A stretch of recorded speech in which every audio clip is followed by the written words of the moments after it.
If you've got a task of creating a plaque for your loved one who's at a memorial location or will be, then it is a good idea to call the cemetery and find out if you can be sent a format of how many lines and characters per line you can have on the plaque.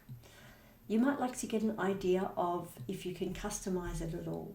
So you might be able to look at different borders to make it stand out or to do something appropriate for your loved one.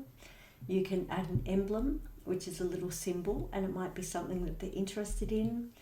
It could be something to do with knitting, golfing, some sort of flag. It could be a military symbol.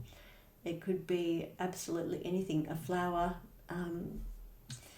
a plane, a golf club, anything at all. So please do ask if you can see the range of emblems, and you might be able to give them a search topic to be able to find all of the ones that